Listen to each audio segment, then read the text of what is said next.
Jadi orang Katolik jangan nanggung-nanggung. Saya pernah ngomong juga kan, kalau ada layatan dulu, zaman dulu, orang model aqua, wedangnya nganggo teh mbok, gelasnya gelas beling, mambu apa? Sangit. Sangit kan? Kenapa wedang nang nggon wong mati pada sangit? Wong anu banyune wong panas dicemplungi teh. Rasanya aneh. Dadi wong Katolik ya kaya kuwi. Nek dadi wong Katolik nanggung-nanggung, sangit, mambune ora enak. Dalam nama Bapa dan Putra dan Roh Kudus.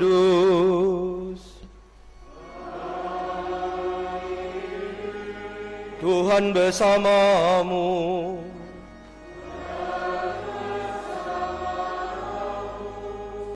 Bapak Ibu, para saudara sekalian yang terkasih, selamat sore. Gereja menyebut dirinya Katolik. Katolik artinya umum, terbuka, universal. Dan itu menjadi identitas kita, bahwa kita mau diajak untuk terbuka. Seperti Yesus terbuka, menyapa, menyelamatkan, dan menolong setiap orang, siapapun itu, tanpa memandang latar belakangnya. Itu artinya gereja, kita semua, diajak menjadi berkat bagi setiap orang. Kita masih seringkali sibuk dengan diri kita, sehingga kita lupa untuk menjalankan tugas perutusan itu. Maka mari kita awali perayaan kita ini dengan menyesali dosa kita. Kita mohon belas kasih pengampunan Tuhan, supaya kita semakin layak di hadapannya.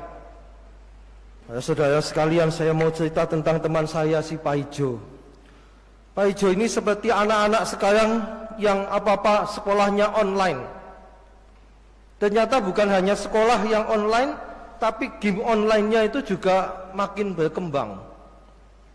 Nek sekolah jamnya jelas, tapi nek ke game lah sing paling angel. Ketone mapan turu mlebu kamar jebul ning kamar ya dolanan game. Sampai jam berapa hanya Tuhan yang tahu. Lah bapak ibune wis turu, anaknya si melek nge-game.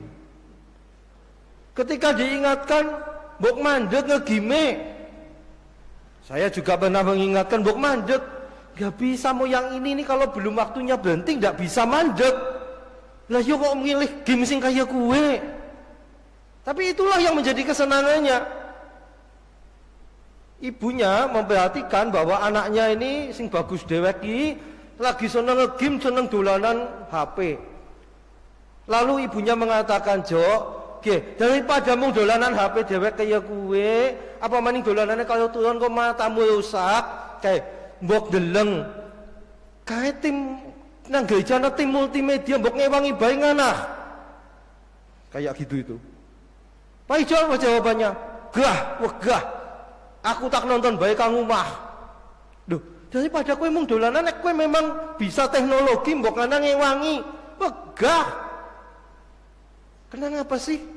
Bu, paling kepenak mung menikmati. Sing kedua, kalau misuhi sing tugas. Nang apa dibisui? Ditonton muter-muter tok, mandek. Lagi khotbah mandek ngeting-ngeting persembahan. Lemisa jadi cepet. Pak Ijo termasuk sing sok misu-misu nek melu misa online. Tapi sebaliknya Pak Ijo juga mengatakan, aku mau soalnya wis kesel-kesel, engko nek hasilnya ala aku diomong wong. Dening bodoh temen tim multimediane kepriwe sih? Misa kok kaya gue hasilnya. Mulane wegah aku, pokoknya wegah lebih kepenak nonton kalau ngonek-ngonek nasing kerja. Sampai situ dulu Bapak Ibu Saudara sekalian. Kalau enggak berhenti nanti khotbahnya mulai ya. Penyakitnya Pak Ijo itu sebetulnya juga seringkali menjadi penyakit kita. Seneng jadi penonton, jadi komentator ya, tapi nek kon melu main wegah. Saya tuh mulai keringetan nih ini. Tempat paling panas itu di sini. Kono ono kipas angine, lak jagung kepenak, ning kene dadak mikir bayang lho. Ora ono kipase maning. Sing kipasan Pak Hari kae. Kipase madhep kana kok. Kita tuh seringkali seperti itu. Nek kon nonton gelem, komentar gelem, tapi nek kon terlibat wegah. Ya banyak alasan. Itu sebabnya so diakone esi Mbak Esti kalau Bu Erika. Lah iya, Saya tuh sampai kan tahun 97 98 Mbak Esti wis nang kene, Bu Erika wis sana. Tetep ya ganti-ganti. Sing liyane daripada ngapa? Nampak komuni. Lah kene sing kon bagi, ya toh. Itu kadang-kala seperti itu. Di Gombong itu ada Bu Ana Santoso menjadi ketua lingkungan, saya di Gombong tahun 2008 pindah kae wis 35 tahun jadi ketua lingkungan. Itu nek PNS untuk bintang penghargaan kae ya. Apa Satya Lencana kesetiaan 35 tahun ngalah ke Suharto malahan kae. Kenapa? Ya itu tadi golet gantinya angel pol. Dewegah jadi ketua lingkungan sama seperti Pak Ijo tadi. Jadi ketua lingkungan ki mumet. Siji nek ngumpulna wong kon tugas kok mbok angel banget. Sing latihan pira, sing mangkat engko pas tugas pira. Wis dilatih patang swaya engko pas tekane dadi 10 swayane. Ting blase nyanyi sesuai keyakinan masing-masing. Sekarang mending pendalaman iman itu dalam masa pandemi online mungkin aku Zoom. Lah dulu mau ketua lingkungannya mumet. Gawe pendalaman iman sing teka 5. Selingkungan Pak wargane pira sih Pak? Kakane 35 mau. Lah umate ya 100 lebih. Sing melu pendalaman mung 5. Ketua lingkungane sing di rumah kalau bojone, tanggane, wis nanti kesel ngundang. Nek wis kaya gue. Si maning, kok nek ana wong mati. Wah, jam 3 isuk didodok. Ora peduli. Ora asah wong mati, wong arep mantenan. Ketua lingkungan itu para ketua lingkungan mumet dan doyo kaya lagi ditagih hutang. Pak, ini saya minta surat pengantar aja Pak, kudu siki. Itu ketua lingkungan sampai mumet kan. Kalau tidak mau meladeni lalu bagaimana? Lah ketua lingkungan jenis apa kayak gue? Ya jenisnya jenis menungsa tetap lah. Tapi kalau ketua lingkungannya sakit atau malah mati, wah gue liat penggantinya ngelepol.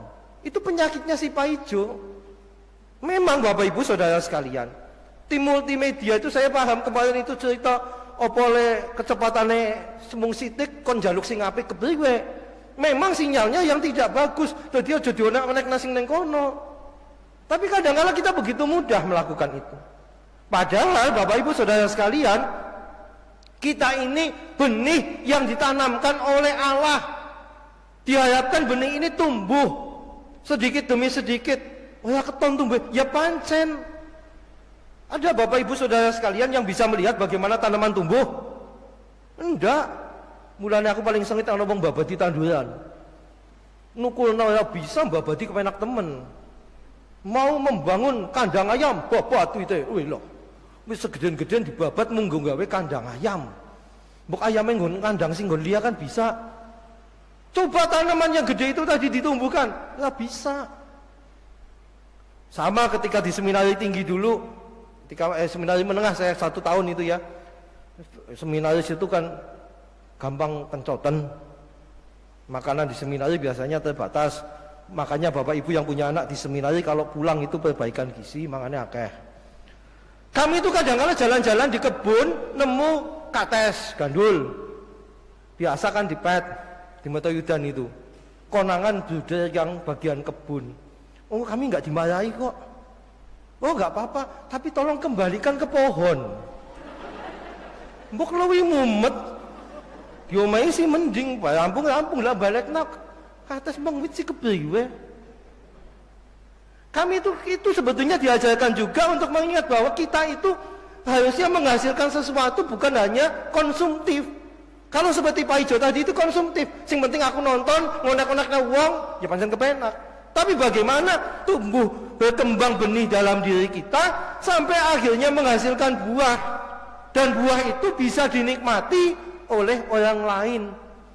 Jadi orang Katolik, jadi wong Katolik, orang terima mung sembahyang tok, tidak hanya berdoa saja, tapi bagaimana kita ini menjadi berkat bagi orang lain. Lah, aku bisanya orang bisa nyanyi. Kenal nyanyi suaranya dadah saya kentongan. Lu sih kepriwe? Ya siapa yang suruh bahwa kita harus nyanyi semua? Yang nggak bisa nyanyi, yo bisa maca mbok. Membaca. yang tidak bisa membaca lalu bagaimana? Ada banyak kesempatan untuk terlibat dalam hidup menggereja, dalam hidup bermasyarakat. Itulah saat kita menjadi berkat. Saya seringkali mengingatkan Bapak Ibu Saudara sekalian, kalau mau ada pembentukan DPP seperti sekarang ini, ada pengangkatan prodiakon, lalu gereja Katolik penuh dengan orang yang rendah hati. Ketika dihubungi, tiba-tiba datang ketemu Romo Tejo, Romo, maaf saya tuh merasa tidak layak menjadi prodiakon, menjadi DPP. Untung Romo Tejo sabar. Nah aku tak takoni, sing takon layak ya sapa? Dipilih itu bukan karena layak. Nanti ngomong soal layak, aku bela layak kok. Mundur bayu, gue. Enggak, kita bukan karena layak, tapi apa yang ada pada diri kita itulah yang kita persembahkan. Romo, saya tidak bisa apa-apa. Jangan menghina Tuhan, saya selalu mengatakan. Ojo menghina Tuhan, mengatakan saya tidak bisa apa-apa. Loh, Tuhan kasih mulut bisa ngomong, kok nggak bisa apa-apa? Bisa melaku, kok nggak bisa apa-apa? Mulut kita, kaki kita, tangan kita itu menjadi alat bagi kita untuk menjadi berkat bagi orang lain, menghasilkan buah-buah yang bisa dinikmati orang lain. Kalau ngomong nggak bisa apa-apa, itu sama saja menghina Allah, bahwa Allah tidak kasih apapun kepada kita. Menjadi buah, menghasilkan buah, seperti pohonnya saja dulu lah. Jadi pohon tumbuh berkembang. Apakah kita ini pohon yang tumbuh berkembang, atau pohon yang seperti apa? Pohon yang tidak tumbuh berkembang. Ya, namanya pohon buah, nek nanam pohon buah itu kan kepinginnya metu buah ya toh. Nek pohon buah, pohon pelem, wit pelem ditandur, orang metu buah terus dikapakna. Bobat. Ngepok-poking nggon. Sama. Kita ya, manusia ini kalau tidak menghasilkan buah yang diharapkan Tuhan seperti dalam kitab suci, tebang saja. Ngebok-boki dunia, ngentong-ngentong lapanganan kok. Ya, maka Tuhan mengatakan harus kamu menjadi berkat, menghasilkan buah. Tadi dari pohonnya saja nih ya. Mengeluarkan cabang-cabang yang besar sehingga burung di udara dapat bersayang dalam naungannya. Belum menghasilkan buah loh ya. Biji sesawi yang ditanam belum menghasilkan buah. Cabangnya saja sudah berguna. Jadi tidak ada alasan bagi kita awalnya pada bosok kabeh, yang minimal kita kena dinggo. Bagaimana kita menghasilkan buah-buah yang berguna menjadi berkat bagi orang lain? Maka kalau kita membaca bacaan Injil tadi tentang benih, saudara sekalian yang terkasih, kita harus tahu pertama, benih itu tumbuh secara diam-diam. Iman kita tumbuh secara diam-diam, tidak perlu diwatakan kayak ini loh imanku, aku rajin maca kitab suci. Mau cotok gombal amoh. Kalau hanya membaca, bocah SDB bisa maca. Apa bedanya? Semakin dewasa kita, apa yang kita baca menjadi bekal bagi kita untuk tumbuh berkembang dan akhirnya menghasilkan buah. Bukan hanya membaca.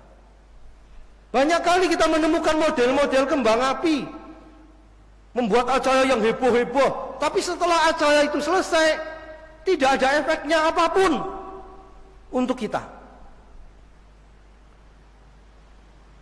Beberapa paroki yang pernah saya lewati, seringkali kalau ada novena, minta Romo mengundang Romo tamu yang khotbahnya hebat, yang khotbahnya mempesona. Maaf, ya saya jujur saja. Lah, ngundang kira yang butuh transport, biaya transport. Lah wong kolektane biaya iso nggo nutup transport malah tombok maning. Lah bagaimana? Setelah romonya pulang, pokok bos dikeploki, guyu kabeh. Romone Bali apa yang terjadi? Ora ono bedane. Lah sikon kepriwe? Ini kita menghasilkan buah, bukan mencari macam-macam itu. Tumbuh secara diam-diam, bukan dalam kehebohan, bukan dalam sesuatu yang membuat orang terpesona, tapi nanti akan kelihatan dari buahnya. Kita tidak usah membanggakan saya ini maca kitab suci sedina ping 7. Saya sembahyang saya sedina ping 5. Boleh, itu baik, tapi jangan menjadi kesombongan bagi kita. Buktikan bahwa apa yang kita lakukan itu nanti akan menjadi buah-buah yang baik, menjadi berkat bagi orang lain.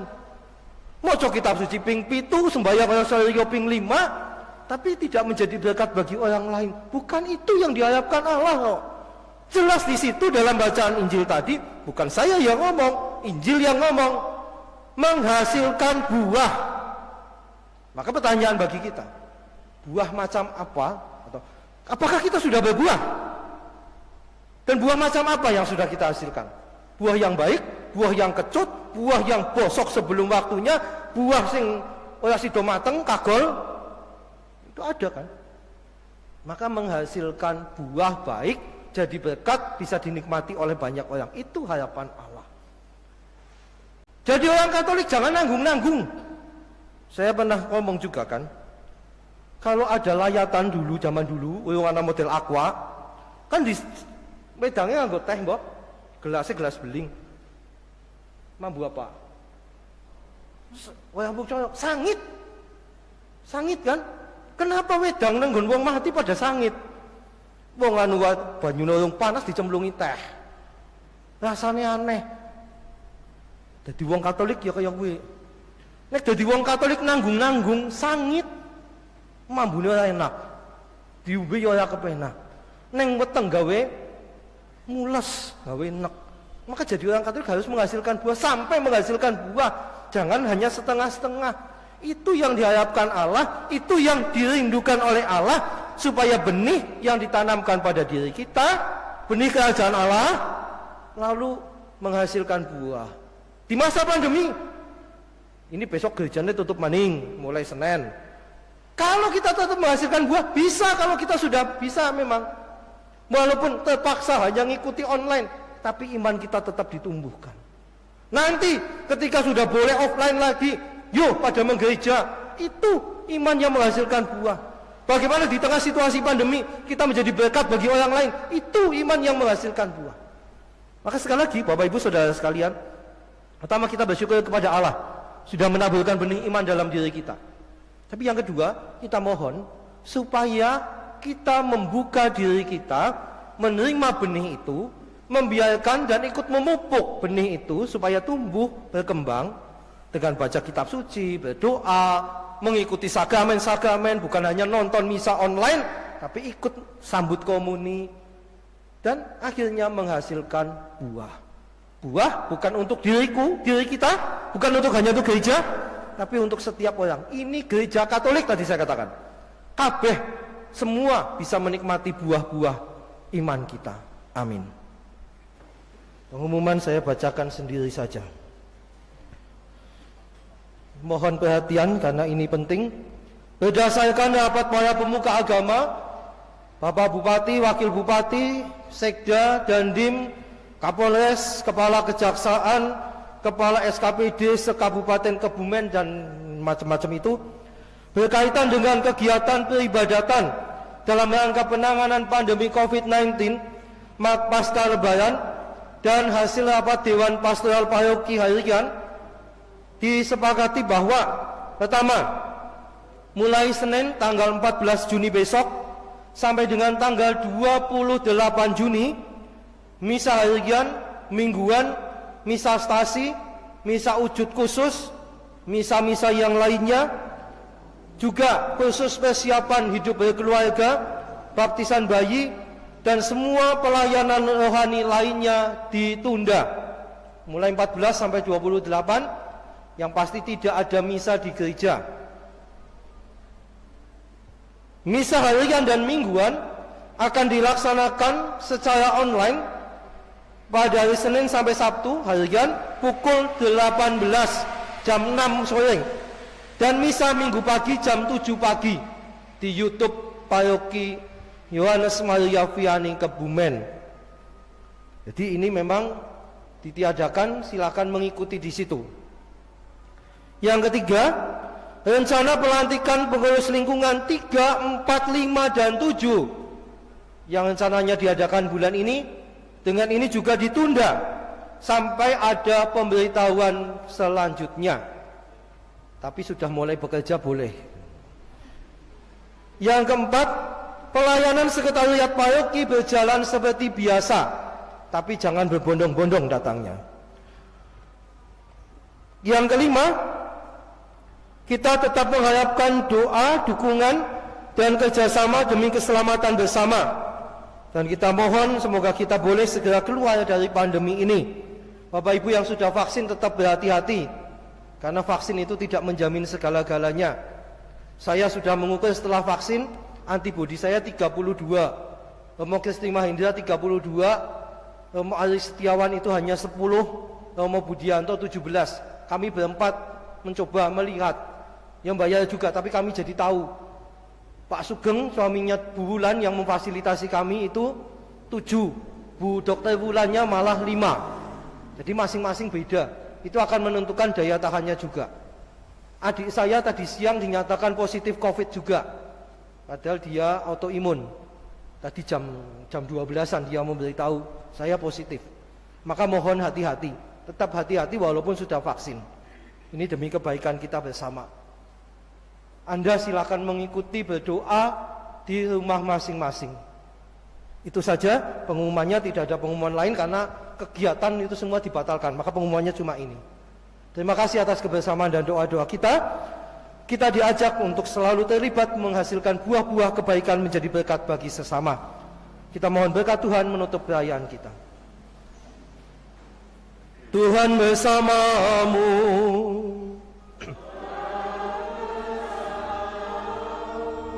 Semoga Allah yang Maha Kuasa memberkati kita, keluarga kita dan semua yang berkehendak baik, Bapa dan Putra dan Roh Kudus. Saudara sekalian, pergilah, perayaan Ekaristi kita sudah selesai. Syukur kepada Allah.